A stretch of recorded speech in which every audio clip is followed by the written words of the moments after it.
Bonjour, mon nom est Daniel Mars, agronome au service de la clientèle chez Dow Seeds. Aujourd'hui, je vais vous parler de l'introduction du maïs BMR Dow Seeds dans la ration laitière. Le maïs en silage BMR de Dow Seeds est un ingrédient à plus haute valeur alimentaire qui va amener votre troupeau à un niveau supérieur de productivité. Tout changement d'ingrédient va affecter la ration tout entière. Il faut donc un suivi serré pour assurer la performance de vos vaches laitières. La première étape commence bien avant que l'ensilage de maïs BMR soit soigné à vos animaux. Elle consiste à planifier vos superficies de maïs. Les vaches ont tendance à consommer beaucoup plus d'ensilage de maïs BMR parce que sa fibre est beaucoup plus digestible. Une consommation supérieure demande donc une superficie plus grande pour suffire aux besoins de votre troupeau. Il faut donc bien planifier notre besoin en superficie pour les besoins du troupeau. Votre représentant Dow Seeds pourra à ce moment-là vous aider dans le calcul de vos besoins en superficie. Concernant la récolte, il existe des caractéristiques spécifiques aux hybrides de maïs BMR comparativement aux hybrides standards pour l'ensilage.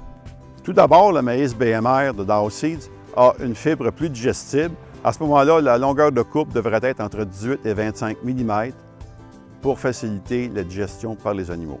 Les grains du maïs BMR sont plutôt durs. On doit donc les conditionner ou les passer au rouleau craqueur afin de rendre l'amidon plus disponible pour les animaux. Une fois la fermentation terminée et avant de soigner l'ensilage aux animaux, on doit faire une analyse de la digestibilité de la fibre au détergent neutre ou NDF. C'est l'analyse la plus précise afin de déterminer la digestibilité de votre ensilage. Plusieurs nutritionnistes demandent aussi l'analyse du UNDF 240 qui est un indicateur de la consommation de matières sèches. Une plus grande ingestion de matières sèches est directement reliée à une plus grande production de lait. Une plus grande digestibilité produit aussi une plus grande énergie nette de lactation. Typiquement, il y aurait 110 000 calories par kilogramme de matière sèche, ce qui est plus que tout autre hybride qui n'est pas BMR. Ce qui va résulter habituellement à une réduction de concentré et de grains dans la ration.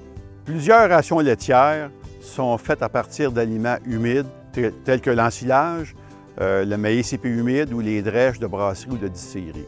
Souvent, ces rations ont tendance à manquer de fibres pour un fonctionnement efficace du rumen. On peut aussi considérer l'addition de 0,5 à 1 kg de foin sec ou de paille dans la ration afin de mieux utiliser les qualités nutritionnelles du maïs BMR. Votre nutritionniste peut travailler avec vous afin de balancer la ration adéquatement. Après l'introduction du maïs BMR dans la ration, les animaux vont prendre quelques semaines à s'ajuster à ce nouvel ingrédient. Les bactéries du rumen vont alors se balancer pour une diète plus élevée en fibres et un peu plus basse en grains. Au cours de cette période d'ajustement, vous pouvez vérifier la consistance du fumier s'il y a des changements et aussi s'il y a des changements au niveau du gros produit et la quantité de lait. Si ces indicateurs ne sont pas normaux, veuillez consulter votre représentant Dow Seeds ou votre nutritionniste. Le maïs BMR de Dow Seeds vous permettra de soigner une ration plus élevée en fourrage afin d'atteindre des niveaux de production plus élevés.